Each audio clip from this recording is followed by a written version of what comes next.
looking for the podcast. Hola, ¿cómo estás?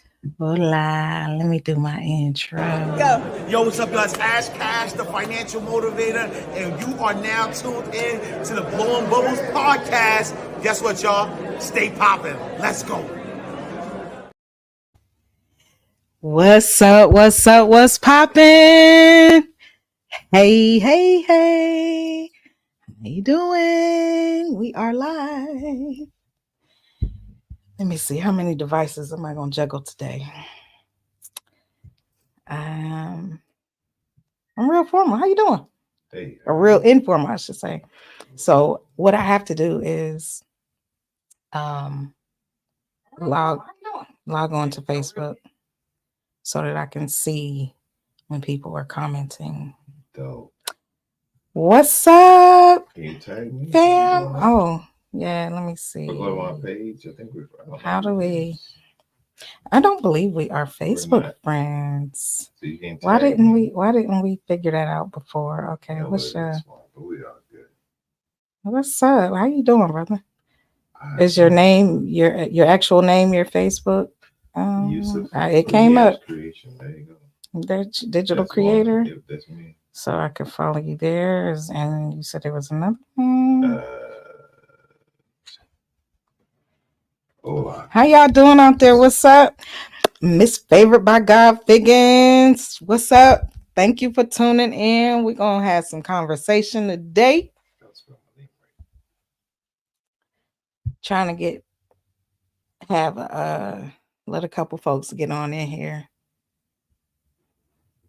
Give me a share, man. What's up? And make sure you all are tuning in on YouTube as well.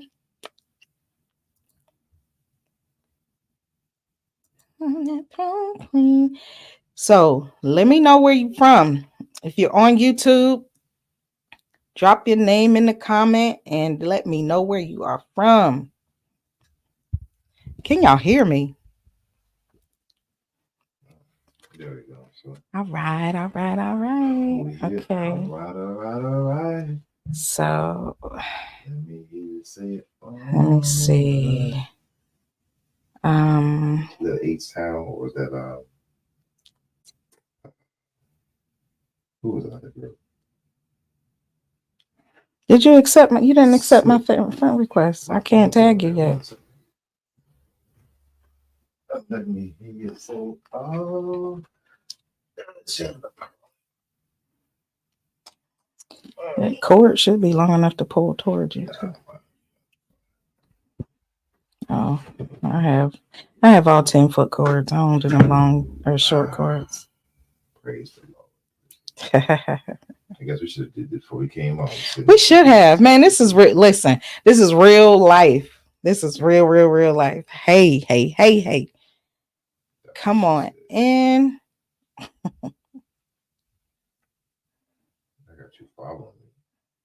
Because you have over 5,000 people, so you got to go to my page and. There we go. Okay, so if you go to my. That is a wonderful picture of your profile. Thank you. Have you seen that profile picture? This looks like some glamorous. That was a photo shoot for my book. That sound like Sheila E. should be playing in the background.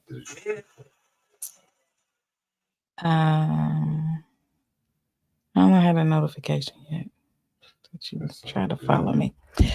How y'all doing out there, man? Give me a share. You know what? We're just gonna make this happen. So I'm gonna see it on your page. It's not on your page. It's there it is. I'm there. No, it's not. You go to your page. I'm looking at it. Oh, we have a bunch of your friends. Oh, we got a bunch of mutual friends. Hey, Miss Debbie, how you doing? Black Robert, what's happening with you, my photography, brother? No, man, it's not there. So no, I'm looking at it. Okay, so y'all give me a share, please, and thank you. I am working on getting this out. How are you, my brother? How are you doing this evening? How was your week? It was great. blessing to be alive. Our girl Kiana dancing on your page. Yep, she is a BBP alumni. Yes, she was on here last year. That is my girl. Like my event. We get into all that. She was my very first host. Okay. And I've always loved that woman since like yes, that's my girl. Okay. Whatever I can do to help her out. She ain't gotta do nothing but pick up the phone. She ain't gotta pick the phone sometimes. I pick up on her thoughts. I got you. Got it. Small world. God circle. Yep. So let's get the circle. All right, man. So listen, I'm slipping, you guys. I had a day. This day has been, oh my gosh. Hold on, y'all. Let me show y'all a little song. Let me show y'all this. My book is the preview copy, so I had to make sure that everything was okay. But my book, y'all, is tangible. It is in my hand. So Residue, Growing from Crush to Crushing It, it is coming out.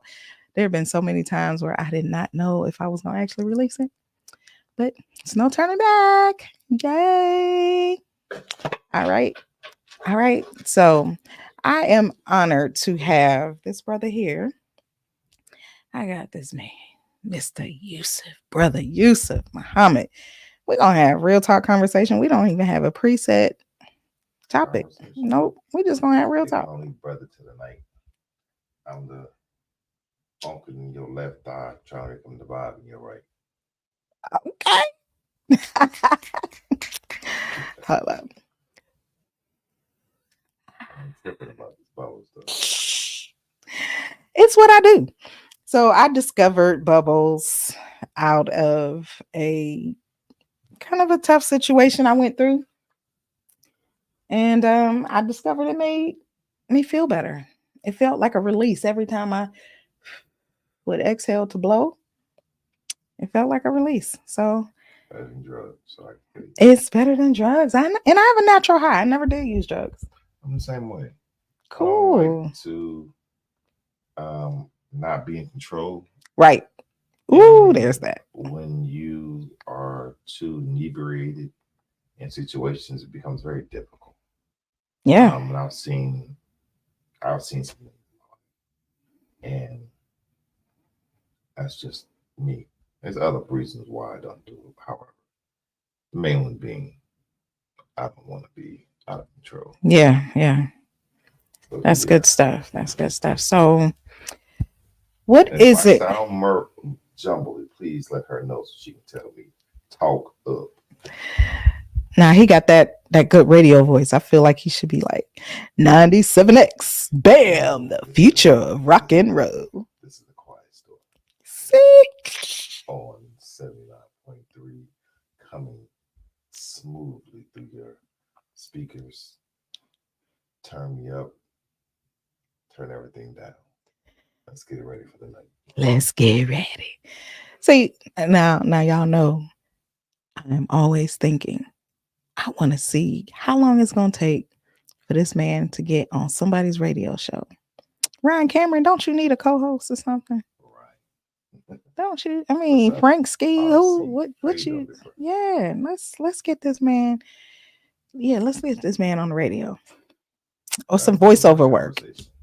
All right. Anywho, that's what happens when we don't have a topic. All right. So tell me. Oh, what you doing over there? No. Tell me about yourself, man.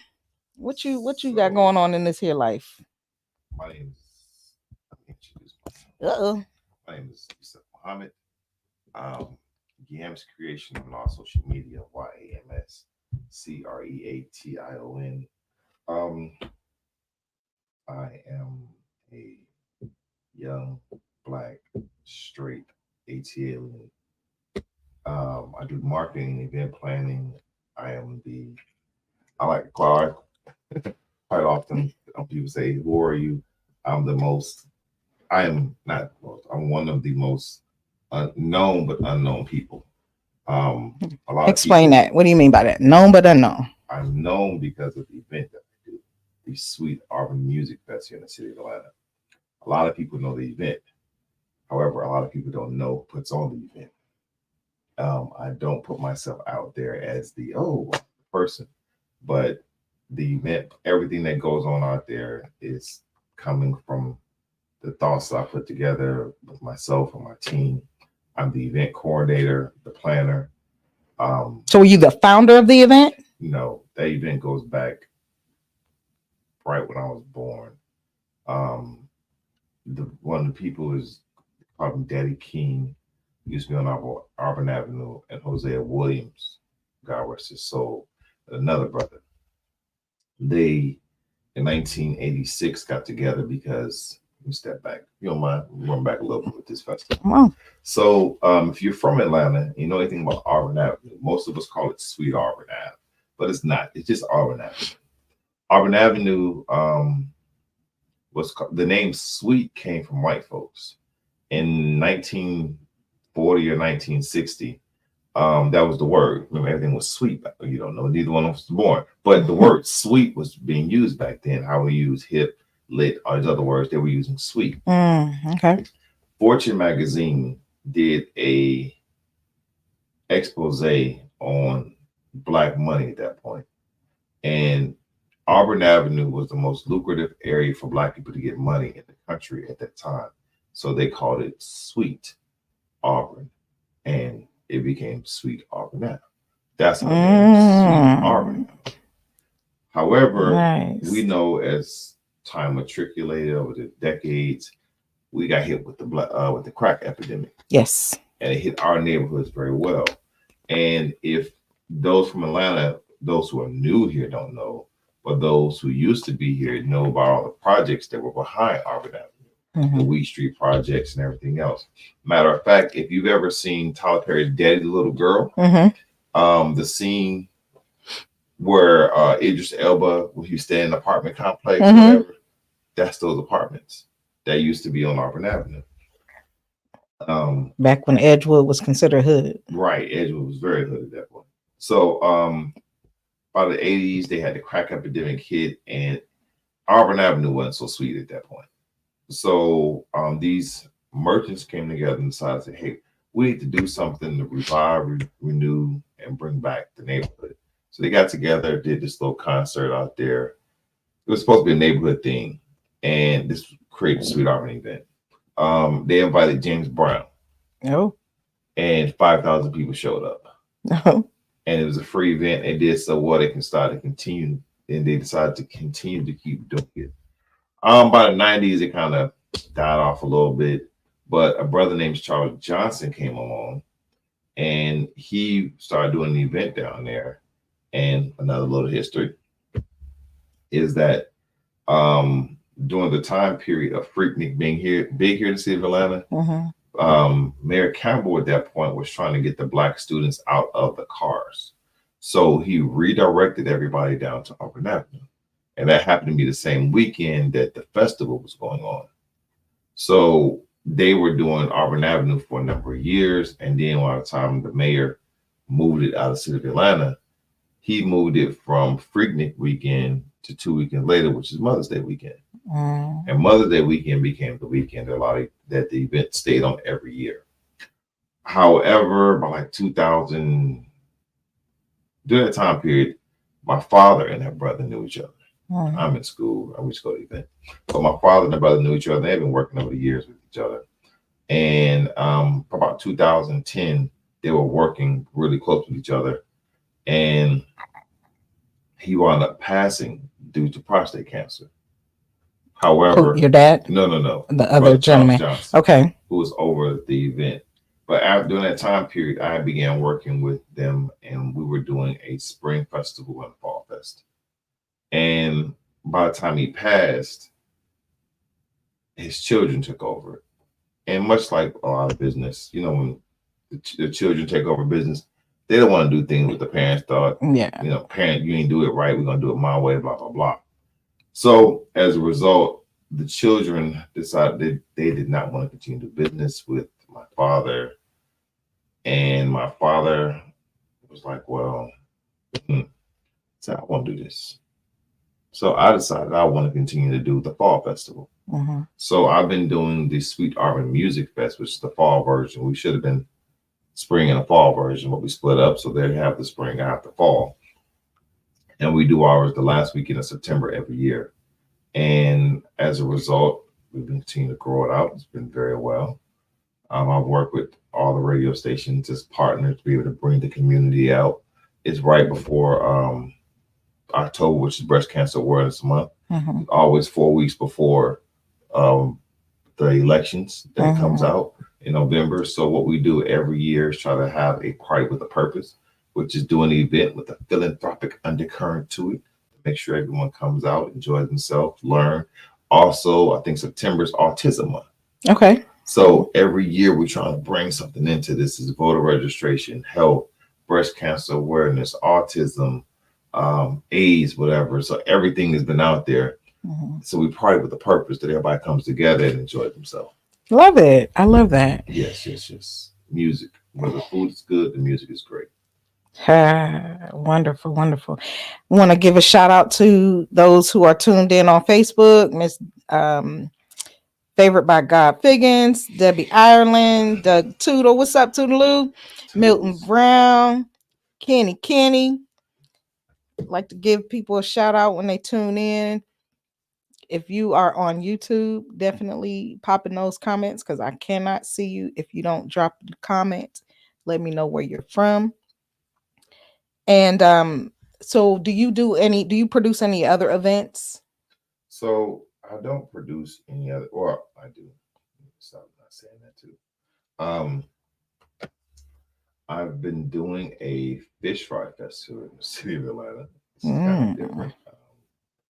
The idea behind that is that, there are many things that everyone has festivals for. They have a grilled cheese festival here. What? Right. But I say there's many things, again, like the Sweet Art Music Fest, there are many things that separate us, but there are a few things that bring us together. And the one thing that brings everyone together, despite your race, despite your financial background, despite your religious belief, is a fish fry. I don't care where you're from. I went to school in Kentucky. Now, how you do your fish, that's the question. Yeah. What you eat with your fish is another question. That's a whole other question. So, yeah. I know we're from the South, so I grew up with spaghetti and fish, especially Friday nights. I'm not from the South, but that was a thing where I'm from too. I'm from Ohio. Okay, so and then you got other parts where it's coleslaw and fish, and then it was rice and fish. I can't get that one, but we can eat our American deli. That's what they serve us nowadays. But it's been different things, and it's also a kind of fish. So everyone has a different kind. Yeah, I like white. Okay, but people like catfish. Yeah. Mullet, grouper. I don't know that I've ever had grouper. I mean, mullet. Mullet is a thick fish. It's like, shout out to those people who actually had that and grouper. And I can go on with fish. I like fish. But mullet is a thicker fish, like catfish, but it's good though. It has to be seasoned right. Yes, I used to eat whiting and ocean perch. Ooh, that was like, gosh, ocean perch, man. But the fish of all fish, when we do salmon, that's the fish. But if you really don't I like red snapper. That is a very popular fish. I can no longer eat fish, so I'm allergic now. My body changed. That's what happens when you get young. Yeah, because I'm, Benjamin Button, I'm from work. I'm going backwards. I got you on 25. Yeah, tell you. Yeah. So I do that festival. Sorry, make sure I keep myself on pole. I start rambling other stuff. So we do Fish Fry Festival and a lock and natural hair fest. Nice. When is the Fish Fry Festival? The Fish Fry Festival, we were supposed to have it in August of this year in Forest Park, but we decided not to. Just same thing with the lock event. We decided not to get back on task next year with everything. Okay. We're planning something very huge for the Sweet Art Music Fest, September 28th, 29th. Hope everyone joins us for it and pray everything works together how we're doing it. Yes. Yeah. Be on time. I'm gonna tell you, be on time. And I was finally able to tag you on Facebook. So you should be able to now share it to your audience. Okay. And we will make sure that I always talk in terms of the plural. The content is available right now. We know it's just me, You know, so you have it locked. I don't know what that's about. I don't. I know. Everything is public. We'll figure it out later. We will. So, I'll make sure that I share any flyers or any information, and feel free to tag me when you get dates and all the things, anything you have going on, especially anything involving music. I'm so into music. Like, I used to want to be a singer in my past life. Used to bees don't make no money. So let's go ahead and move on. Ooh. Like that one. Like that. I'll hit you with a whole bunch of Mr. Mike. Like that. You take that. Used to bees don't make no money. Put some bubbles on that one. On my podcast, we have a podcast called Cocktails and Conversations. If you look it up, it's a wine glass with 2Ks back to back. And then the other one that we start later on this year is the Gentleman's Club. But yeah, but what we do seasonings. that right there. Used to bees don't make no money. Don't make no honey. Don't make no honey. But let's go ahead and dive into this conversation. All right, man. Comfortable on you. All right. Got my leg on. Anything you don't want to talk about before I just go? No, I'm good. If I don't want to, I would definitely obfuscated. Okay, because we are live. I want to be sensitive. I'm an artist. I'm sensitive about my shit. And you from Atlanta, right? I am one of few people here now that's from Atlanta. I'm a Grady baby. Yes. We still exist. Now, listen. Since I'm not from here, most of my people that tune in are not from here. Oh my God. So for those of you who don't know, let me tell you a little bit about Atlanta. It's the only place I've ever been in my life where people shout out the hospital they're born in. Never seen anything like it. And people who are Grady babies, we're the best. They will. You ain't Atlanta if you weren't born at the Grady Hospital.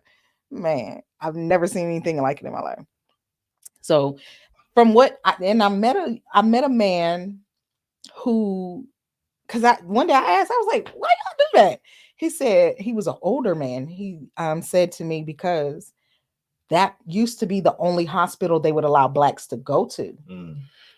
And he said, I'm not just a Grady baby. I was raised in the Grady projects. Right. And so there was Grady homes right down the street from the Grady Hospital. Matter of fact, he got knocked down 2 years ago. Yes. So, that gave me a little bit of perspective, how the sense of pride was instilled in the people who were born there. That's part one. Okay. Part two is that your hospital represented your financial status at that point. Oh, yeah, it's a different perspective. So okay. Like if you're saying you're a Crawford Loan baby or you're Emory Hospital baby, that means your mom and daddy has some money. Because if you know what Crawford and Emory are now, those are not cheap hospitals. If you see a North Side baby, it depends on what year you're North Side. Okay. So every hospital represented where you were from. That's interesting. How much money your parents, it just depends on who you're talking to and why they represented it. So everybody has their distinctive outlook of where they're from. You shout out where you're from all the time. So, it is what it is. Mont P, what's up, brother? Y'all, they got a podcast, I believe. Y'all need to have me on the Feral podcast, man. So we're here. Let's discuss. So what is the podcast? This is Bubbles. So the concept of blowing bubbles came from me dealing with some things that I went through a hard, deep, sad period.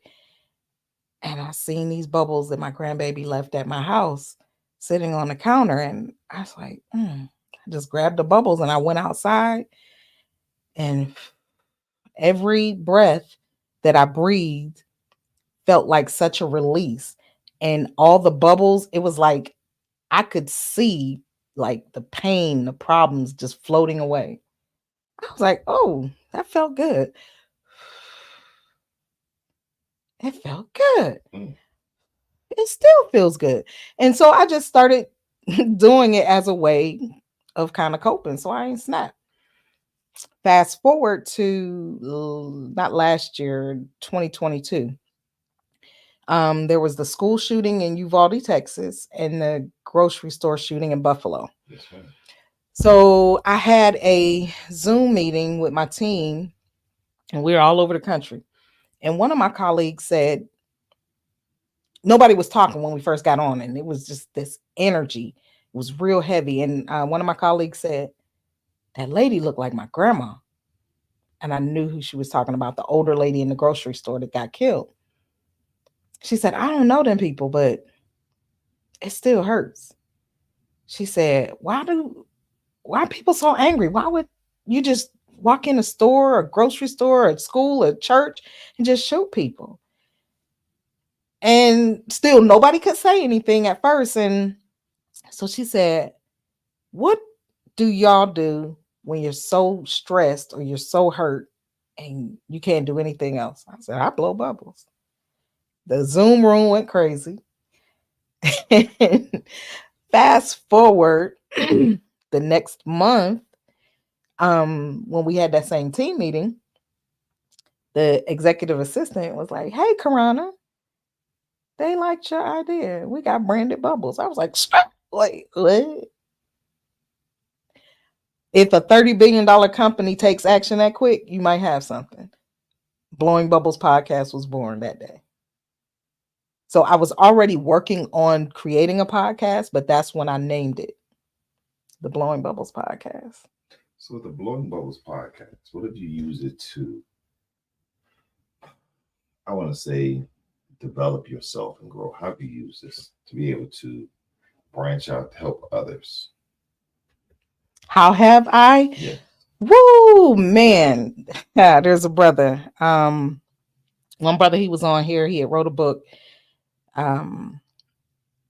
about absent fathers. Ooh. And the book is called How to Love Dad, I Love You, How to Love Your Absent Father, something like that. One thing led to another from his appearance on that show, and he was reconnected with his son that he had not seen in 10 years. That's one.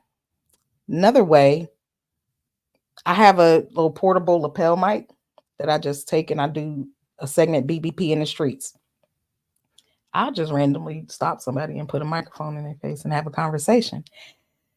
I had a conversation, one such conversation last summer in Miami. I'm talking to this lady and she keeps doing this. She's clearly not engaged. She's answering me, she's talking, but she keeps doing like this. And her face was showing distraught. And I don't remember what exactly I asked her about her demeanor, but she said, I'm sorry, but this is my first time leaving my daughter. My first time my daughter is without me, but she's 22. I was like, explain. She said, she said, I had twins. And when they were 4 months old, they had a heart transplant. They both had heart transplant. They were born with a heart condition. I can't remember what the condition was. And I said, okay. And so she said, she kept saying she had. So one of the twins passed away. And then she said to me that her daughter was now showing signs of leakage in the heart valve. So in the new heart, or it wasn't new anymore.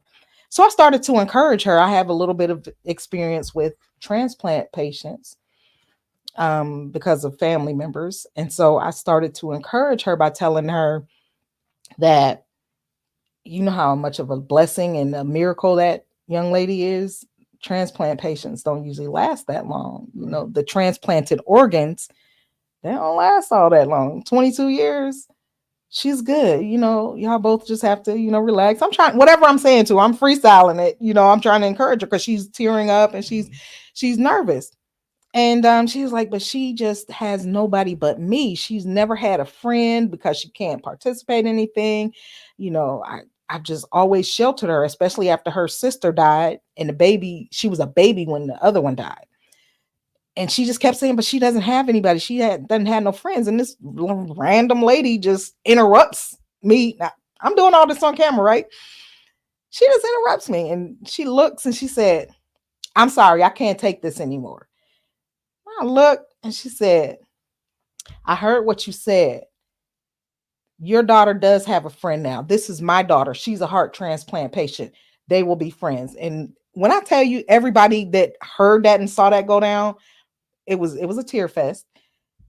They connected, they exchanged information.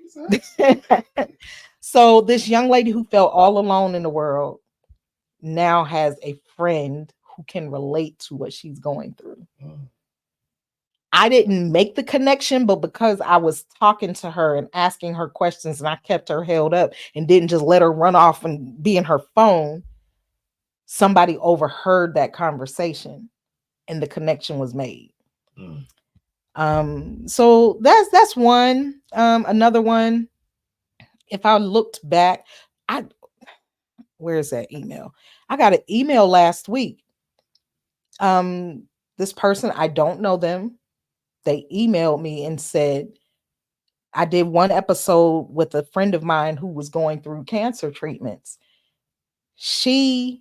This person said they watched that episode and have been tuning in ever since. And it helped them. They would watch my podcast when they were sitting at chemo, and my content helps them to just stay positive and to not give up and just to have a better disposition when they're going through whatever they're going through. So, and it was a really nice, touching email. It was out of the blue. I wasn't expecting, I thought it was like a scam or something, but they never asked for anything. They just were like, please keep doing what you're doing. You are making a difference. It's the little things, just to know that, somebody is like feeling better just because I blew some bubbles. I'm going to throw some seasoning. Okay. Come on. So, my son, 15 this year, God willing, 16 in August.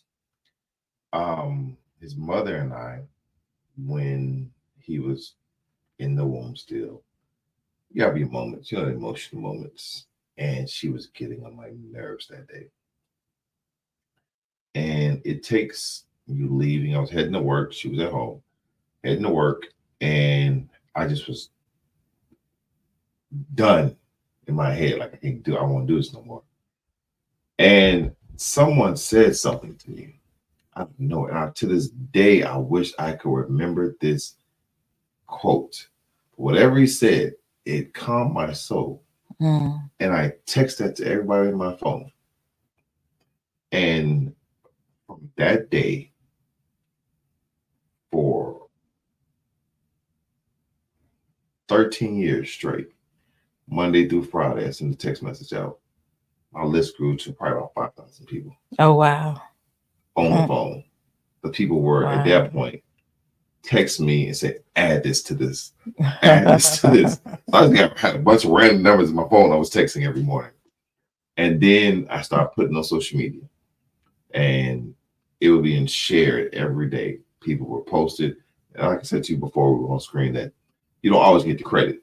Right. I will see someone take my words and I look on someone else's page.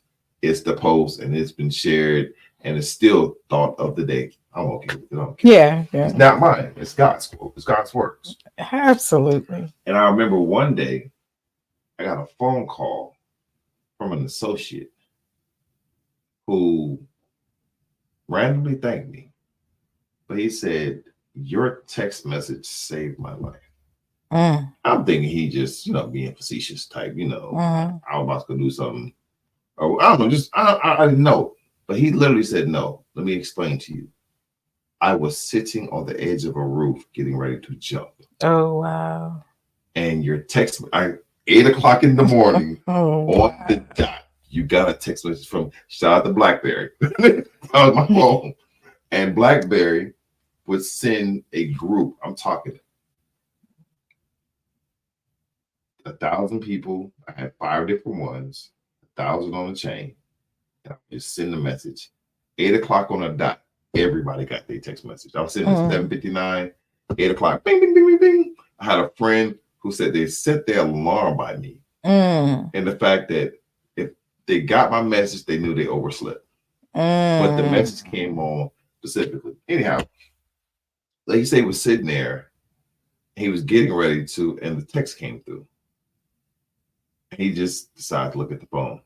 Wow. And whatever the message was, kind of enough, they said, you know what, I'm good. So a little seasoning to help you, the people understand that it's the little things in life that you're thinking that you're doing for yourself. But when we're taught, I think in the Bible speaks of being a selfless individual. And selfless means that you're not doing things for the promotion of self. Right. You're not doing things for gratification of self, because at the end and the beginning, all things are due and praise. And I'm Muslim, everyone. Hello. We say all praise is due to Allah, meaning all praise are due to God. So whatever that you're doing, though you are doing it yourself, you are doing his works. It's just being done through you. And if you do things in that manner, in the fact that I'm doing this Bubbles podcast for the help of other people. I'm doing this because this is helping me out. Yeah. I'm doing it for the blessings of just, relief. You start to help other people. Well, when you go into it, let me jump my bag. I'm sorry. Yeah, it's all good. So Minister Farrakhan says that in marriage, your reason determines how long you'll be in a thing. Another one of them bubbles. Think about everybody who's been into a good marriage and those who in a long marriage. Your reason going into the marriage determines how long you'll be into it. So if you went into it because of sex, you went into it because of money, you went into it because of what they can do for you. And I like hitting on this table right here. If you went into for those reasons, when those reasons run out, so will your reason for the relationship run out. So again, one of them things also, give me some levels. Your reason for going into a thing determines how long you'll be in it. So the same thing goes with the podcast and how you're doing things. If your reason of doing these things is for self-gratification, it does not last long. Right. But when you go into these things with the reason of I'm going to just do this, I'm going to just be in good spirits and make something happen, it happens. Yes. So yes, we're here. My mission statement, my official mission statement is surviving motherhood through sisterhood while finding balance and building legacies. That's nice. My goal audience was mothers, but then my son and I sat down one day and looked at my analytics. Middle-aged men is my audience. Oddly enough, that's the bulk of my audience is middle-aged men. And she looks, baby. And she looks, and your voice, he's a little bit of everything, but I feel it though.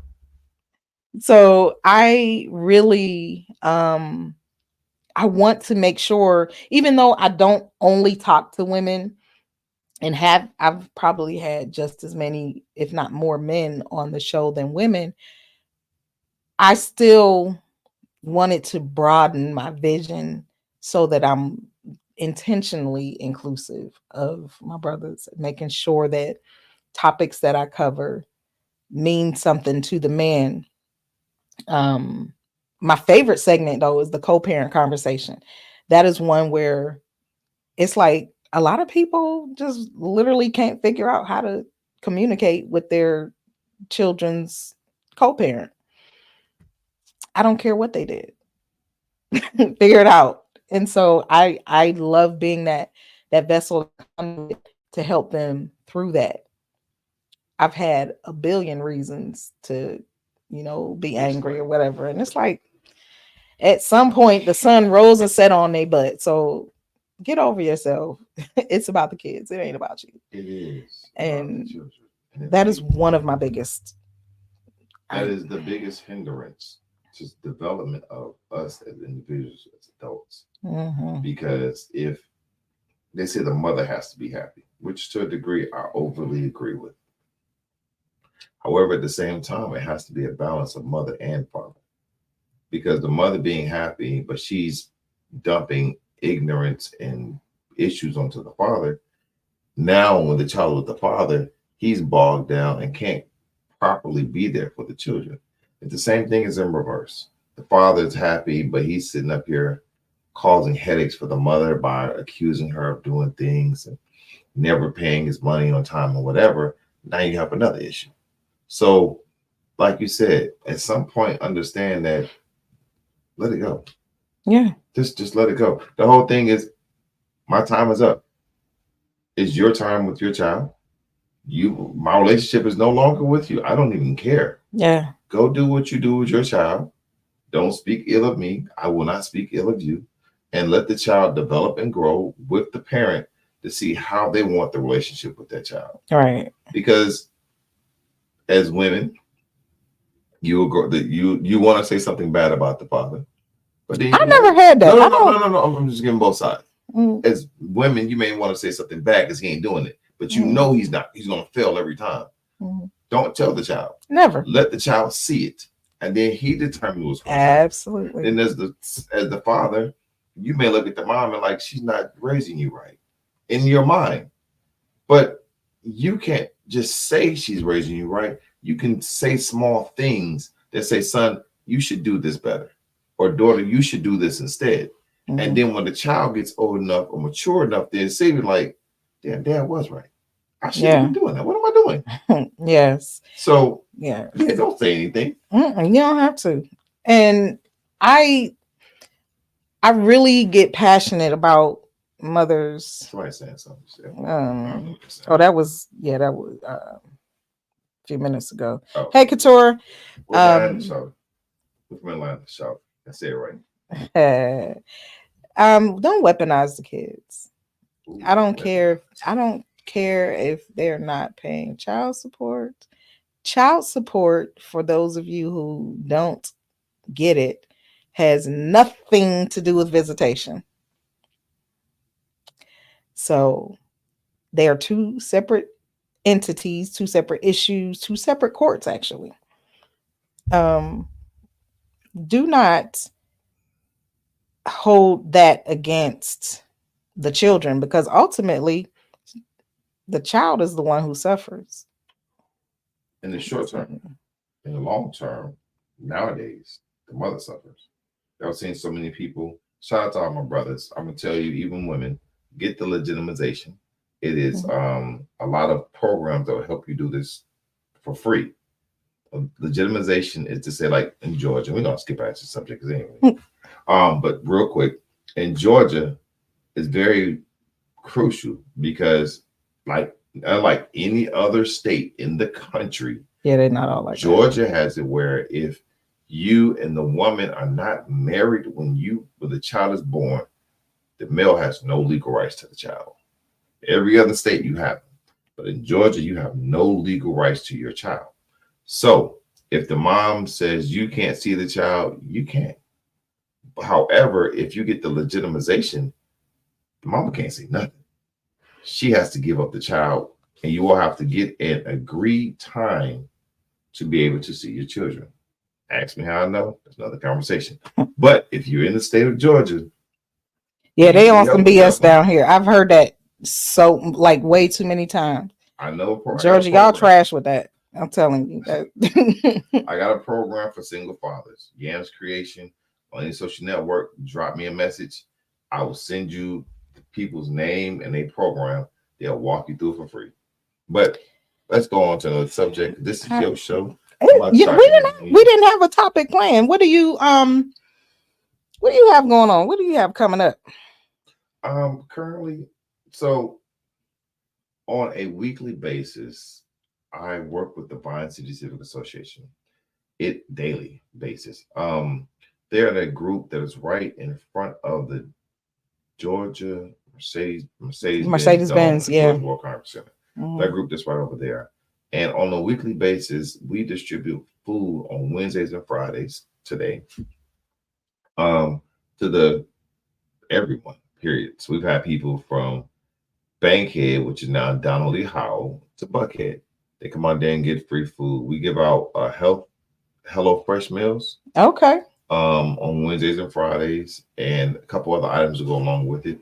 On Fridays, we distribute fresh produce, meats, fruits, everything. What's the criteria for somebody getting Show up and smile. That's about it. okay. And it's 678 Joseph E. Boone Boulevard, right? It used to be may come up as Simpson because that's the old name of the street, but 678 Joseph E. Boone Boulevard. Pull up on Wednesdays and Fridays between 2. We start at 2 and we go till we run out. And we've been doing this for about 3 years now. And I think in the past 3 years, we've distributed about 100,000 tons of food.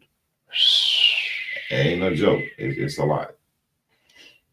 Or the pound. It's pounds, not tons. Tons different. Listen, I was doing the math. I'm like, that's a lot of. I mean, it's still a lot of food. I mean, the group that we work with, they've done the tons.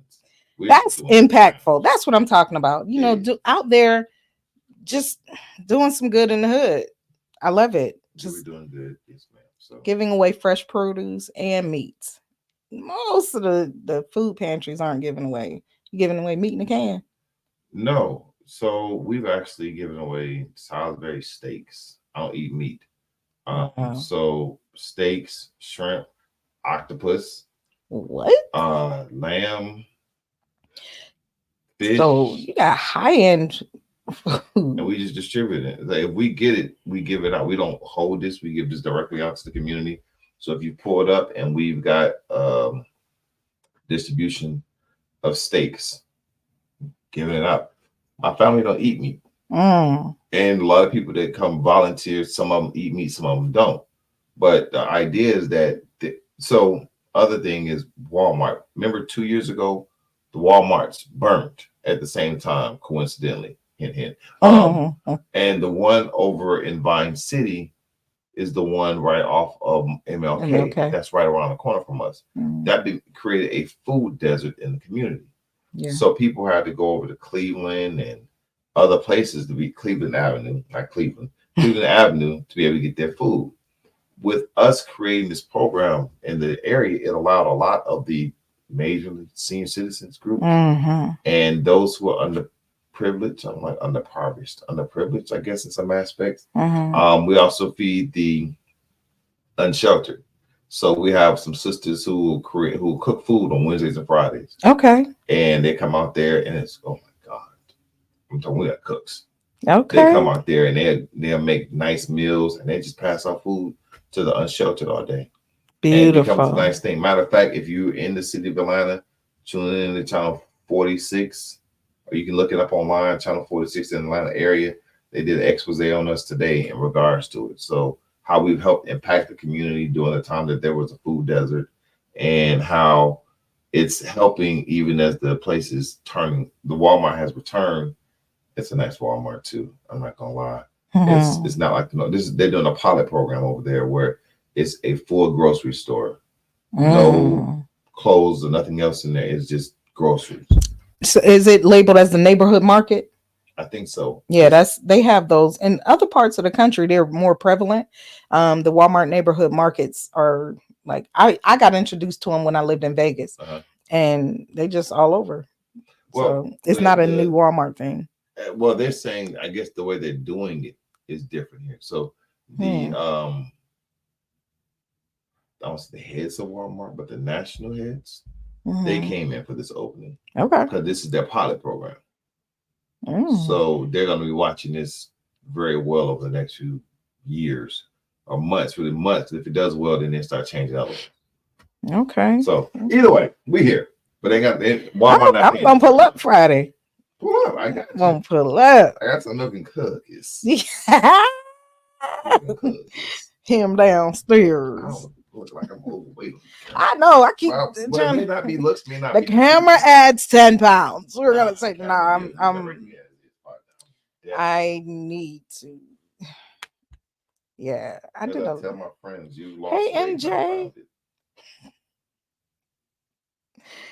Hey, Joy, baby. So let's have a conversation. We're What you want to discussing. talk about? This is your show. We're discussing the benefits and helps of bubbles. So now you were telling me about how it's benefiting, but this being, if they don't know, this is probably your last episode for a few weeks. So if that be the case, the question becomes, how are you transitioning this into growth? So I know I'm gonna give you what I did with mine. So we took ours from I don't have the lovely face that you have. Oh, And my thank you. partner, shout out to Dark Shining Light. He not my partner like that. This is my brother. He's the co-host on the show. We both wanted to get it right. So for the first year, which was all of last year, we did audio. Mm-hmm. So now we're looking to transition into video as we go into the Gentleman's Podcast, and the Cocktails and Conversation is going to be redesigned with women and everything else in it. Okay. The Gentleman's Club is going to be a audio visual at the same time. So the same question becomes for you: what are you doing to transition this, and how are we going to grow this out? Because you have the thousands of people that are listening. Shout out to everyone that's tuned in to us this evening.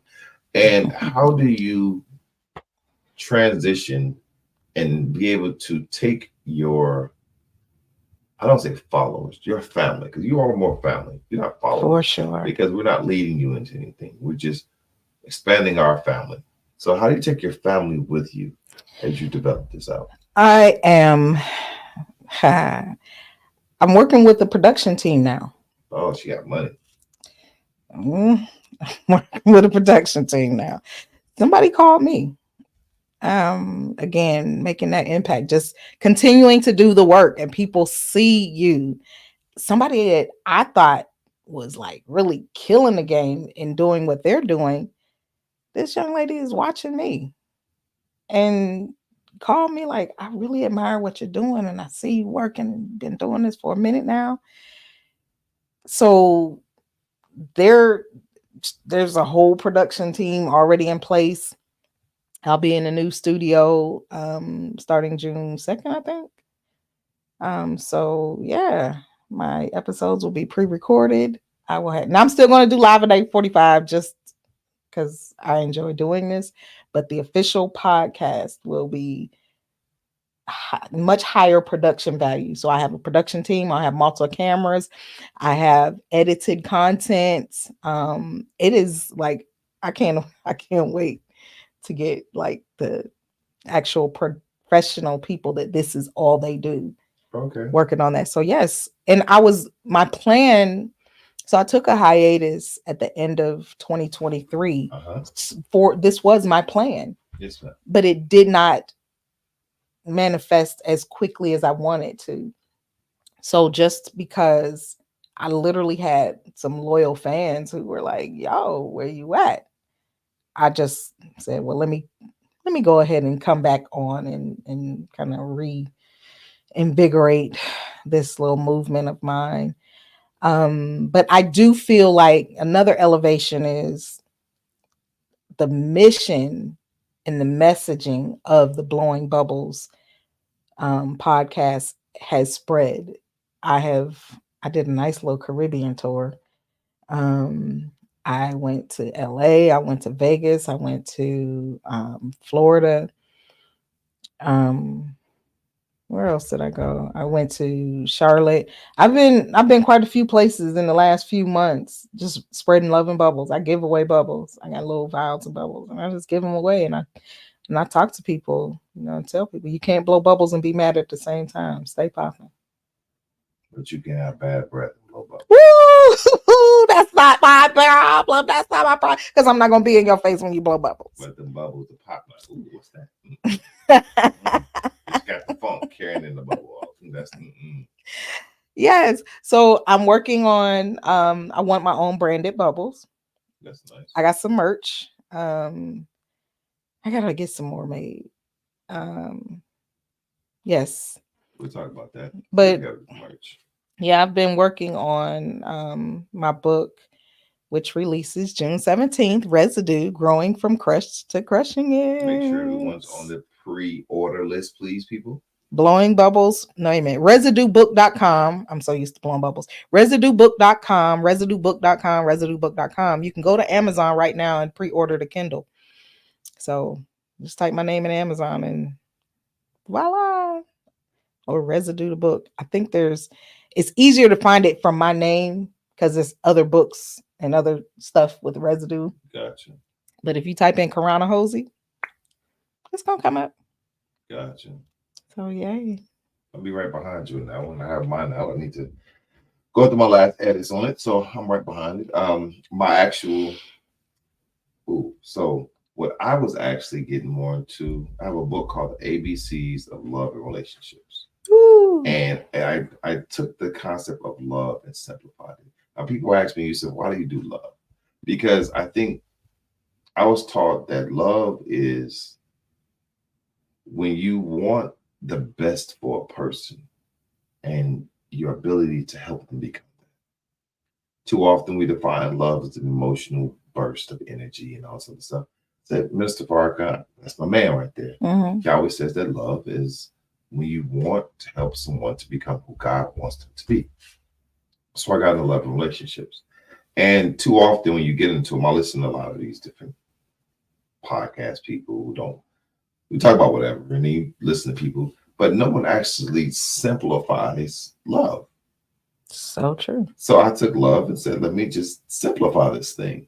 And I love that. I kind of remember them. Like, if you see if I can remember these right now. What's it? Give me a letter. Okay. Ooh. Ooh. Ooh. Now let me give you this letter. And I would tell you what it is. Okay. I'm going to tell you what it is. And I'm going to tell you the reason why and how I came up with this one. All right. And I'm waiting to meet this man again so that I can say this. K. Know your mate. Know your mate. Know your mate is a very particular thing that most of us mess up on when we get into a relationship because we don't know our mate. And there is a difference between knowing, belief, knowing, and understanding. In your Bible, it talks about moving from belief to knowledge to understanding. Mm-hmm. My father's a minister. That's why I know all this stuff. So you have to go from belief into knowledge. And then you go to knowledge and to understanding. So knowing your mate is that you have to know the essential parts of your mate that regardless in good times or bad times, you will know this is who they are. And I understood this one because I've seen people go out and be an attractive couple. So say we were together, two attractive people. I'm okay. I'll be overshadowed by your beauty, but we'd be okay. But if we were out and you said that someone walked up, because you have to network in the room, and someone walks up and said, your wife is over there flirting in the corner with another man. I should know my wife enough to be like, my wife is good. Right. She over there working. Forget you and your thoughts. It's your wife and your insecurities. Know your mate. And in knowing your mate, you know the integral parts about them, what they will and what they will not do. Yes. Now, there are times we do these things, but for the most part, I don't have to worry about these things. So that's the quote information.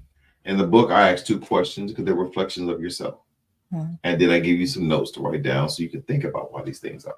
But this came from, I used to work in banking. When I was in banking,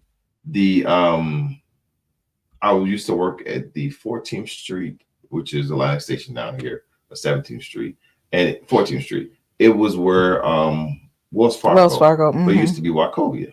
Okay. So at that time period, they failed, didn't they? No, they got bought out. They were failed, but they got bought out more than anything. But Steve Harvey was one of the clients that they had at the bank. So upstairs was the wealth department. I was downstairs and as a teller. And when the wealth clients were coming in, the sister who was their financial person will come in and say, hey, look, they're coming in at such o'clock. I need this, their money, blah, blah, blah. I have ready. All right, well, cool. So we're coming in. And I remember this one day, this angelic woman walks through the door. And I looked and I was like, good Lord, who was that? Didn't know who she was at the time. Then behind her, you can see this man with the figure just looking like, oh my God, as he walks through the door, but overshadowed by the beauty of this woman. Walks in and asks for my coworker, the teller leader, and they go around the corner. handle their business. I continue to walk and do my business. Then at the end, the lady walks back up and asks me, can we go out the back door? My husband's not feeling well right now. And I don't want to mess up his reputation by someone asking for him and his autograph, and he's not mentally feeling that way. So there a back door we can go out of. They go out the door. At this time, I still didn't know who they were. A few minutes later, the manager walked in and said, that's Steve Harvey. I said, what? She said, that's Steve Harvey who just left here. I was like, good Lord. She tells me that because that's the brother I always wanted to meet. It's not too many people I would like in my life. So she said, that's him. But I looked at that moment always as knowing your mate. If you know your mate, you're willing to protect them from their own self at times. Mm-hmm. And if you know that my man is not feeling well, I don't want him to destroy himself because of himself right now. And honestly, I think it was the day that he got the news about the taxes. Because it was that year that he walked in to the bank. And I was like, and so later it clicks all of this. But at that point, I was just, oh, she was cute. She was protecting her man. But knowing your mate has always been situations where couples that I've known that have lasted and done well is because they knew each other. Yes, yes. Where my woman is not going to do, my man is not going to do, and that I know my woman enough that she's upset right now. Leave her alone. Let me go get her some ice cream. Let me go get her some flowers, and let me go get her some wine. Let me go to my room. Trifecta. Right. Let me get everything that she likes. Go to the room. I'm going to relax for a while. Matter of fact, I'm going to sit on the couch. Let her enjoy herself. Give her an hour. She'll come down and sit down with me, and we will restart this conversation. Because there's no point of us fighting. Right. Because, ooh, got another one. My godfather said, there's no point of fighting. Because, I'm not saying it right, so please forgive me. But in the synopsis, he says that you fight for a reason. And whatever the reason be, if it's not life or death, you don't need to fight. Because if it's life, you need to be fighting for a specific reason. If they're about to die, then you don't fight. But whatever it is, at the same time, why are you fighting? Right.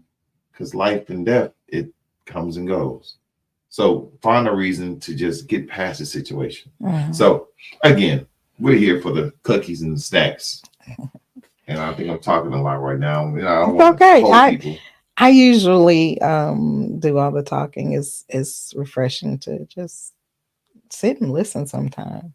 My breath is not bothering you with the bubbles. Nah, it's good. It's good. My philosophy on couples fighting is fight the issue, not each other. Oh Lord. Like a lot of times people are let me blow them bubbles on that one. Hey Willie, hey Nikki. What's up, cuz? I say fight for me and not fight with me. Yeah. So it's the same thing, you know, too often we're fighting each other. There's this man who said this comment the other day, and I really, it was amazing. He said that the reason why people yell when they become upset with each other, and they could be right next to each other, is that your hearts have become distant from each other. So therefore your minds are also. So you're yelling so that you can reach them, but not knowing they're still right there. Listen, yelling is one of my pet peeves. Listen, that's a quick way to shut me down and push me away. If you think my heart is distant already, start hollering at me. Pew! Gone with the wind. Man, I am so, because I'm so laid back and chill. I don't do all that foolishness, man. I'm like, but at the same time, the beast within is still there. Did she just say a beast? I sure did. And she's sleeping. She is not dead. So don't poke the bear because you might get mauled. It's literally that simple. Like I'm so chill. Like so yeah. I don't like to argue. Eh, argue and fight like for what? Man, what's really wrong? Arguing and fighting, we get off the subject. We just shooting the breeze right now. I'm not gonna hold everybody too long.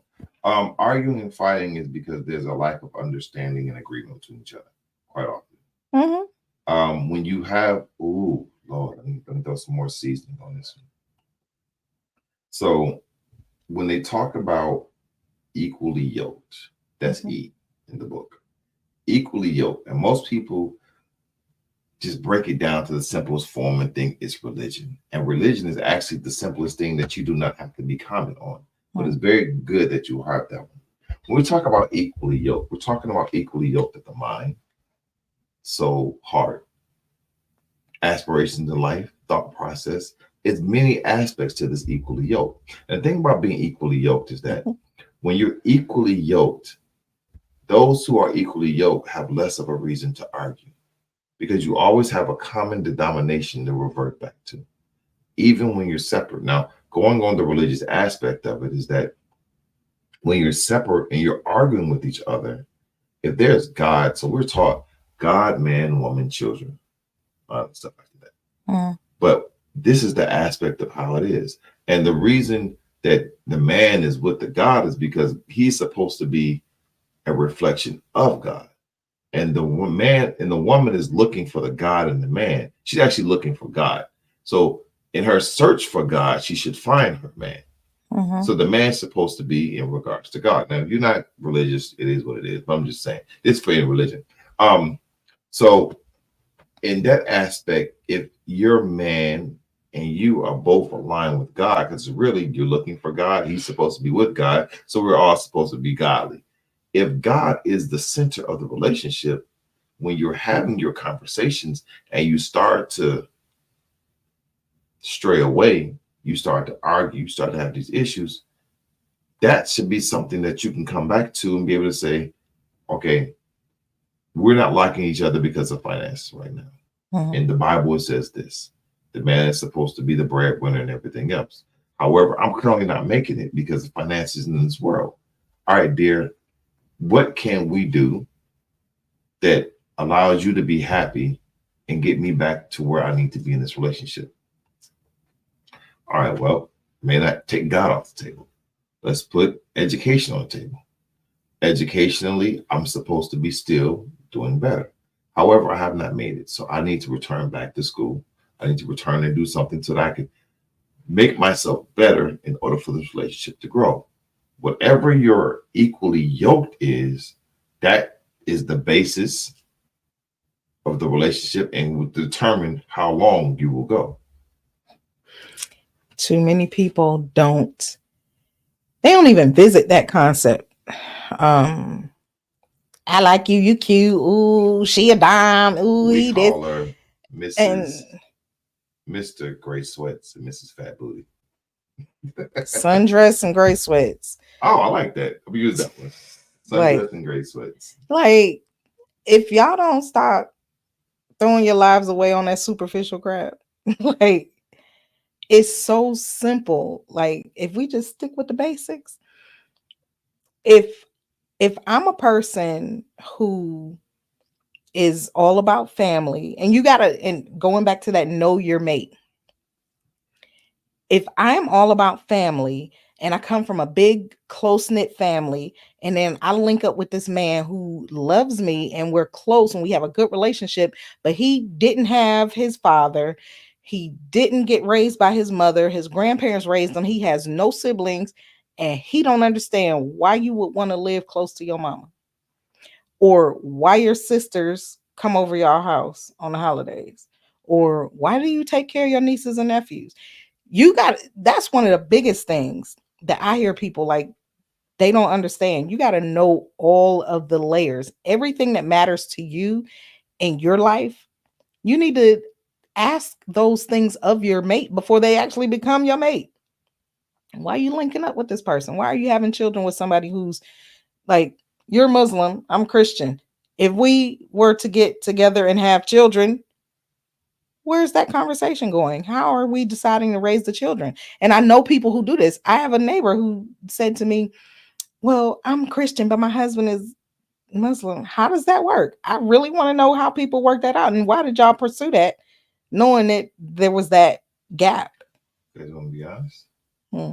one person always weak Clearly, in a relationship.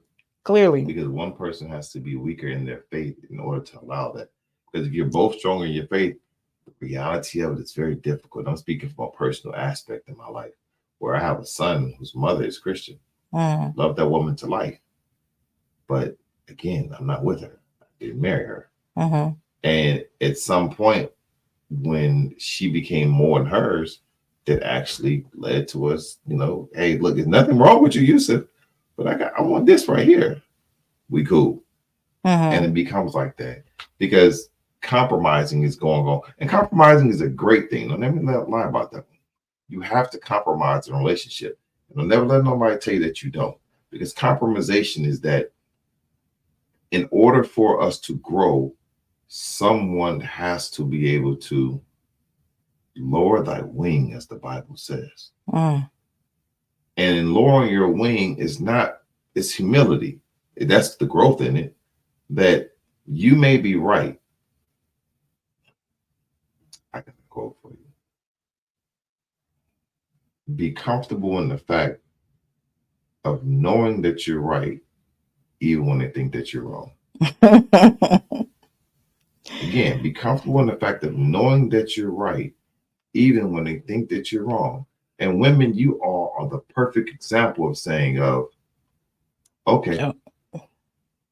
Or whatever. That's it. Once you make me say whatever, like whatever. I learned that early on because I'm a carpenter by trade. Oh, that's nice.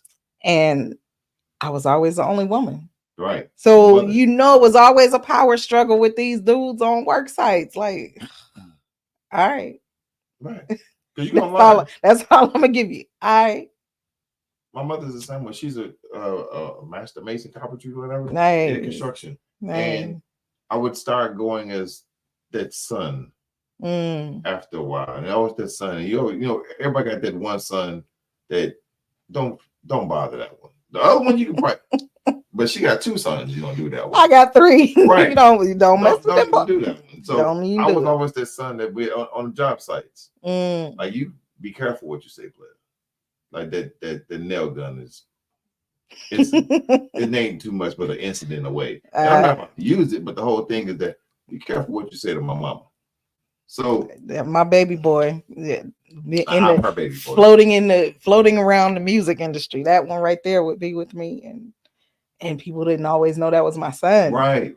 And they didn't imagine that big old. I think he's about 6'1", 6'2", maybe. I don't know, but that kid over there is her kid, her child. Right. And somebody say something, and that son walks up out of nowhere, and with all the bass in his voice and. Hey, sir. Yeah, so I get it. So yeah, I feel. But once you learn the compromisation of okay, it's not always whatever, because whatever start a fight. Yeah, but it's the same factor. Okay. And once as men, when you understand, when your woman gets to that point where she says, "Okay," I okay you to death. Oh, did that mean if the maturity factor would say that I need to stop? The immaturity factor is you're gonna keep going. And at some point, you have to learn that it's okay to be right, even when they think that you're wrong. Because as parents, we always understand that you're going to learn. And you refuse to take heat advice or sound advice. Go ahead, have a good day. I'll see you when you get back. All right, I want to give a shout out to Lourdes Cheney, Ronald Harvey, Maxine Palmer Brock. Thank you for tuning in. Give me a share. Not de español. Yes. And make sure you guys are subscribed to the YouTube channel. We are on Instagram, also the Blowing Bubbles Podcast. We are growing. This year is going to, I can't even, some of the things that I have lined up, I'm not even trying to share it yet. Oh my gosh. 2024 is going out with a bang. Stay tuned and watch. So if you don't get the book. Everyone's hopefully doing the pre-sales. Please support. See, the thing about doing this podcasting is that it's a lot of people take the time to do this, and those who are tuning in, praise the Lord. Thank you. How you doing? Those who don't, you may listen to it later. Again, how you doing? But this is a time and effort that someone's doing, not for self gratification. It's a lot of times we're doing this to bring something different to your life. And many people take this and do this personally. So I always tell people support in some way. It's my thing going off. So we need to go ahead and keep going, wrap this up soon. But you have to support. So my sister's saying if you don't want to get the book, the simple thing, bubbles. Everyone has a child that likes bubbles, especially if you got little girls. Get some bubbles because you're bubble blowing. Hey, Charmaine. Wait a minute. When it comes to faith, True. Wait a minute. Okay, let me go ahead. get closer. She's looking at that one. But when it comes to bubbles, the same thing that you can do is when she gets some merch, you can give it to people, and that'll help spread her platform. So support somewhere or another. Now, what does Charmaine say? How you doing? Charmaine, that's my girl. Listen, mortgage broker extraordinaire. Charmaine said, when it comes to faith, there's truth to all of the major religions, and the basis of them overlap. Believing in God as love, light, and a spirit within all. Amen. She's so right. I've had to study in I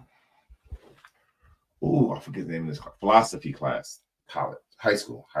We had a philosophy class, and much shout out to the school I went to. It's called Blackstone Academy, here in the city of Atlanta. It's in College Park now. But in the class, my teacher, Brother Kenneth, at a young age, his idea, because we had a bunch of different religions in the class. He said at a young age that in order for you to grow, you have to properly understand other people. If you don't understand people, you create a boundary between you or a rift. So he had a philosophy class in the school, and I hated it at first, but it was cool later on. He had us studying different religions. And each person every year had a different religion to study, and they had to report on it and bring it back to everyone else can understand it. I did Taoism, Confucianism, Tao something, and one more, I forget, Buddhism. Okay. So my 4 years, I had four different a lot of the Eastern. Right. And I went to the Buddhist temple. I studied and got to talk to people in Taoism. And you see, like the sister said, there are so many commonalities that run through all of them that when you understand life is that it's our, let me give it basically, dialect is a good way of saying it. Yeah. Dialect determines is based upon where you are. Yeah. And that can be, you can be in Georgia and talk 3 different ways. Because you're up in southern Georgia, you talk a different way. I don't want to talk about white Georgians. And then middle Georgia, and then in Atlanta, and then you can be 30 minutes outside of Atlanta and you still talk different than someone who grew up in the city of Atlanta. Yes. And the thing becomes just the same thing with religion. Based upon where you are in your life and where you grew up, whatever region of Asia, Australia, you have a different view on how God was. Now, your view may or may not be right, but the same construct is under all of them. But if you understand the underlining construct of everything, you're able to have a conversation with somebody in a different religion and you all be okay. Yes. Now, how do you and your son's mother work through your co-parenting with the differences? So it has not been peaches and herbs or peaches and cream. We've had our moments, not gonna lie. My son, intelligent, handsome young man. His mother, gorgeous still to this day. We have a different way of seeing things. So in the beginning, she would say things, and then after a while, she just stopped. Like we said, and this is how I learned with her. She would say, he will learn on his own. So if I was lacking in something, she wouldn't say anything. No, she never said. I mean, she probably said something to him, but it'd come up. She would always say, "If you don't do this, he will see this later on." So she would say this up front, and I kind of paid attention, but I didn't. So if I was lacking, my son's not here; he's hours away. Okay. So if I wasn't showing up enough times, she would say, "It's going to bother. It's going to be a problem with you later on, Yusef. You need to make sure you get your thing going. If you're not doing this, he's going to have a problem." Now, she was probably speaking some of her own things, issues into it, and putting those on him. But at the same time, those will be his issues. Dad, you weren't here for this one. And being able to explain, son, God knows how many hours. What you can't just show up every weekend. Well, you should. Well, the reality of life is different. But the aspects of we learn to work with each other. All the fighting and stuff, what for? Yeah. We're not fighting. Look, this is when you're supposed to get them. This is when you're not supposed to get them. He here with me. He here with you. Work this out. So we worked it out the best as possible. That's good. That's good. I love to hear that. And he's what you said, 15? 15 going on 16 in August, God willing. Wonderful, wonderful. Shout out to Ed Underwood tuning in. And is he your only child? How many? No. Oh, wait a minute. You said how many you out here setting the population to a new high? Negative. Okay. Negative. So you have 2. I have 2. I have a lovely, beautiful 7-year-old. No, she's 8. My apologies. She's turned 8. But she's going on 22. What? Why is that? You got little girls. My daughter is 35. I ain't had a little girl in a long time. You've seen these little girls. They're different. Like my little girl is, again, my children get, thank God. All of them got intelligent mamas. All of them got beautiful mom. Both of them intelligent, beautiful mom, ex-wife. And we put some respect on that one. But in the fact that highly intelligent, but she's just a little sassy little girl. And when she's doing stuff, even if she's right, it's just that little sassiness to it. I have to remind her, hey, I'm not your friend. My grandmother would say to my father, you play with a puppy, they lick your face. You play with a child, they sass to your face. So I don't play with children. I don't either. So I don't play with children. And I remember this young brother told me the other day is that Yusef used to scare me growing up. He said, because you always look straight, you look mean, you weren't playing. And I explained he's 20 now. I said, because when you were a kid, you don't understand. When you were a child, you don't understand the difference between playing and reality. So you think that every time something happens, you're going to be playing with it. So I just show you reality. When you get older and you're able to maturely understand the difference between 1 and 2, I'll become your friend a little bit. But it's not till you're a grown man that I'm able to communicate with you properly. And I understood this with my own father. As a child, I did childish things, but as we grew into a man, I put away childish things. So as an adult, I got it. I didn't like you. I didn't like a lot of stuff that you were doing, but I understand it now that I have my own son. Gotcha. Got you, Dad. My apologies. I got you. I don't spend many times went back and told Dad, you know what, I'm sorry. I'm sorry. Oh yeah, the older I get, the smarter my parents get. Like right. And it's just a level of understanding for what they were trying to do. Like, oh. And I swear, I can't even count how many times a day my mother comes out of my mouth. Like, cool. I'm gonna get this. We're gonna start wrapping this up because I want to take up all your time and everybody else who's watching. Thank you all for watching. I'm gonna give you a prevalent word religiously that most of us struggle with. And it's with this struggle is the hindrance of our life. And it's the same thing that when you hit maturity, you just get it better. The word is submission. When you submit in life to anything that you're supposed to submit to is when you have growth. So as a child, the reason why we had so many issues is because you never submitted. So we always talk about throw up our hands. And in Muslims, we pray when we do call out God, we do like this. This is representation of us submitting everything to call out to Him. Mm-hmm. This is all significant symbolisms of certain things. When you submit as an adult to maturity and growth, then you start hearing your parents more. But when you're fighting the maturity and the growth, you're still trying to hang in the club all night and you're 50. You got this Joe, I don't want to be a player Sit no more. down. Right. Sat down. Because again, at a certain point, I'm having a conversation with this millionaire the other day. And he sits and tells me, because this is young lady, and some young men, they were all talking about, we got to enjoy our life. We're young. We got to have fun and blah, blah, blah. And the brother looks at me. We have a conversation later on. He said, that's the difference between us and white folks. What? He said, that's the difference. He said, the thing about white folks is that they teach each other. When you're young, you got the energy, work hard. Get it out the way. Do everything you're supposed to do when you're young so that when you are 50, our age, you can sit and enjoy life. You can do what you want to. Minister Farrakhan says, no, excuse me, Denzel Washington said, you do what you got to do now so you can do what you want to do later. Yeah. So it's that simple. It's that simple. So when you're young, go to college, get your education, study hard, work hard. So by the time you're older, that's what all our parents did. They could retire, enjoy life.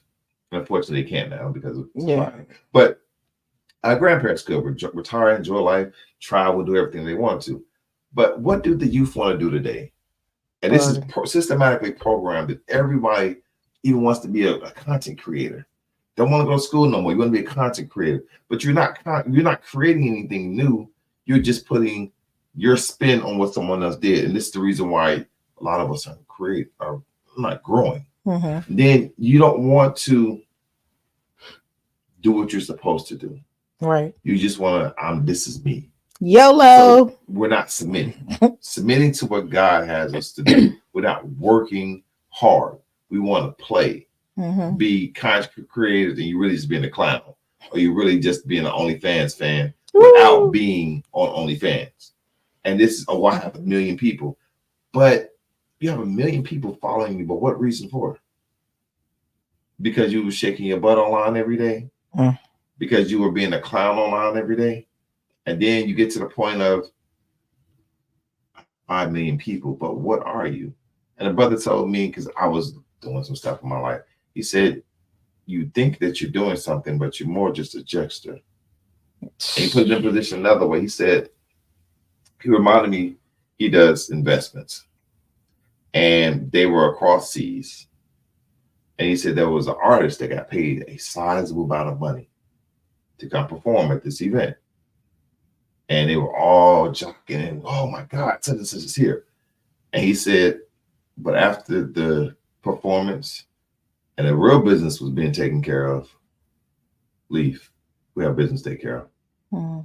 So you're nothing but a jokester at that point.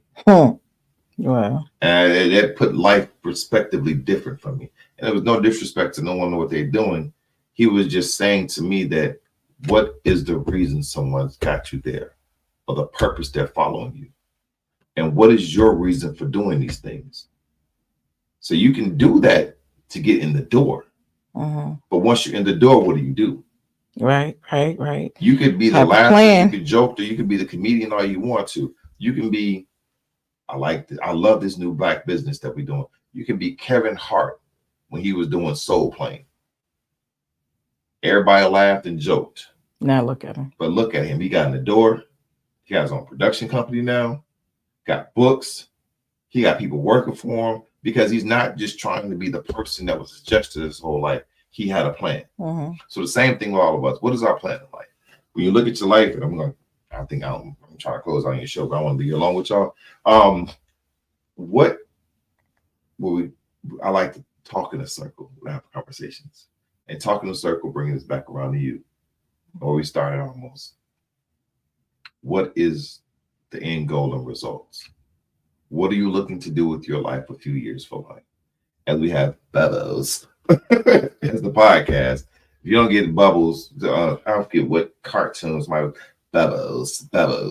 I Let's can step out hear of it. those. I can hear it, but And you can hear, but I can't remember it either. yeah. But when you're looking at all this stuff we're doing, what is the return? What is the outcome? What is the end result that we're looking for? Yeah. And you have your plan, and it was never started as self gratification. It was started as a outlet for yourself and Mm-hmm. others to be able to sit down and say, "Thank God." Yes.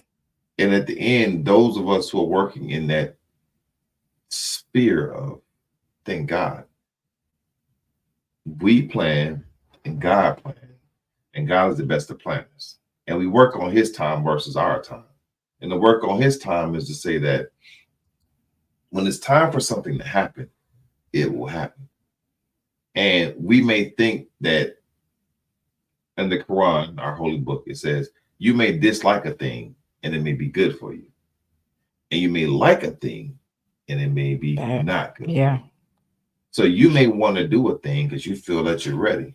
But God, who I'm hitting you all with these quotes. Ms. Farrakhan says, look for the hand of God in everything. Mm-hmm. That was very hard for me to understand because when you're going through a trial in your life, you do not see God. You're looking at, y'all give me my second, jump my soapbox, please. You're looking at, I heard somebody say why and gave some acronyms for it earlier, but I can't remember. But why me, God? Why are you doing this to me? What have I done? That's when you're going through it. Mm-hmm. Instead of sitting there asking, what is the purpose I'm doing this for, God? Thank you for choosing me to go through this. What am I supposed to learn? That's the part. How am I supposed to help others? If you don't find the lesson in your storm, you will repeat it. It's gonna be like Groundhog's Day. You are going to have that same lesson. It might manifest in different ways, but you're gonna keep bumping your head on the same door until you learn to duck. Because duck, I like that one because my mother always say that God will give you the same lesson to you learn it because in order for you to get to the next stage, you have to complete this step. You have to. But what He does is give it to you. You never repeat the same lesson. You repeat it in a different level in a different way. Mm-hmm. So, like when you're going to school, 1 + 1 = 2. Mm-hmm. The next level is A + B = C. The next level is pi minus this equals R squared. What do? Now everything is being changed around because the level that you're supposed to be at. So in life, God will give you a test. Let me speak. I speak the language of love. I speak my own self. You will meet this person. They are 10 miles of bad road, bad for you. And you finally get away with them. God will send you that same person, that same style of person in a different look, just to see if you pass this test. Let me say something about that. Go ahead. A test from God is for you, not for him. He knows all. He already knows what you're going to do. That test is for you to pass, for you to understand and finally get the lesson. Like, it ain't for him. So when you are being tested, it's for you to have that testimony so that you can stand up and look back at what you didn't do again or what you've overcome and what you've figured out, how you helped yourself, how you've helped someone else. The test is for you. So when you are being tested, like I went through a phase where, man, why do I keep like experiencing this same type of situation in a relationship? How? I had to really, that's part of the book. I had to really examine these, and they were simple things that very subtle, that's the word. Very subtle things that I still hadn't gotten it. And on the surface, I'm killing it. I'm all good. But this thing kept showing up in relationships. I was like, where does that come from? You. It was definitely me, but it was deeper than that. It was, you got to get the book. June 17th. Becoming Residue. yeah. Growing from crush to crushing it. But yeah, I had to really do that introspective work though, and figure out, because like I don't want to take that test no more. I'm getting ready to go from student to PhD on this right here right now, and I had to like peel back the layers of the onion. Sometimes you're gonna cry. Sometimes you can chop up the whole onion and you don't shed a tear. But sometimes you are going to cry during your test. So tears never hurt nobody. Submit. The Period. tears are They're cleansing, actually. cleansing and purification of the soul. Absolutely. But it's when you don't understand and go through the purification, because most of, oh God, everyone who's been through this will understand. When you not completing that test, is you go through it and you cry, and then you stop and say, I'm good. And you're not. And you're not. The good. You can't give up. Go through it. The operative word being through. I'll throw you one more. Oh God, I'm throwing these things tonight. If this is mine personally, I would say if God brought you to it, he'll bring you through it. Mm-hmm. But know the difference between God bringing you to it and yourself bringing you. Woo, man. Listen, so many of us are pain freaks. I'm gonna just call it like that. You have to be, because you keep putting yourself in the same situation. I called myself a self-imposed Israelite because I took the 40-year journey. I signed up for it. It could have been 11 days that way. It could have been 11 days. You just sitting there. I went wandering in the wilderness because for you're 40 years to do these things. Absolutely. So I am a reformed Israelite. But again, it's maturity. It's maturity, and it's me owning. I'm not blaming anybody else. Owning my role in everything that I did and happened. Everything that happened to me wasn't my fault, but I played a role in much of it. So responsibility, self-accountability, that's a big one. That's a big one. Until you can own your mess. So we have gone longer than I typically go, and I'm honored that you came here. This was like an easy conversation. It was just a conversation. I want to make sure that I have placed your social media on the screen. Make sure you all follow Yusef. Something like that. Go to get your stuff when the Sweet Auburn Music Festival pops up. Make sure you go. September 28th and 29th. Bam. Right, we will be there. We will be there. Have fun with this. I feel like I got something going that time. I got a lot of trips planned for this year. A lot of things going on, but it's okay. But again, we're striving to make it where it's community friendly. Our theme is where the music is good, where the music is good and the food is great. You guys still have room for vendors? We definitely have room for vendors. We have room for those independent artists who are looking to get on stage. I want to always be. I can say I have 4 artists is signed to labels that were out there at different points. Nice. So it helps to be able to say, and then we had the rap game, which remained the season 2. They came out there and filmed and they did well. So we use this as a platform to empower others through business. Matter of fact, we've had, I want to say 10 that I know of, small businesses that went with us every year. And I know they're doing about $250,000 to $500,000 a year right now. Nice. Restaurants who started out with us and a merchandising company. So this is for them to be able to just tell people, if you go out there, it's my last one. This is business. Never look for the short-term dollar. Always look for the long-term dollar. The long-term dollar, like even this right here, this podcast will be recorded and used many times in the future. This is evergreen. And each time that is used, we'll be able to attract and get other people. So the same thing when you're doing a business. Even if you went to a conference or a show and 10 people showed up, I was taught when you teach a serum or a conversation or a lecture, if it's one person in there, you teach like it's 1,000 people. Absolutely. Because you have to have the same energy in order to attract.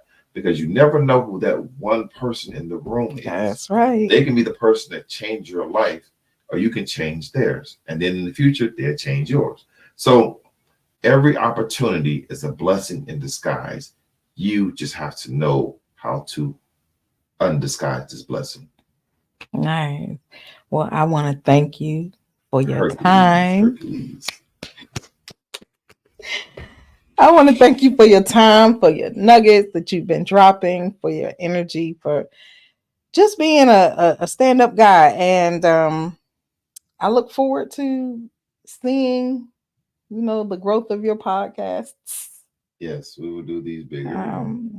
I hope when we grow this year, I'll pray I'm on yours and you come on mine. We have some I fun. would love to come on to your podcast, Cocktails and Conversations. Cocktails and Conversations. Ours is real adults having real conversation about real shit.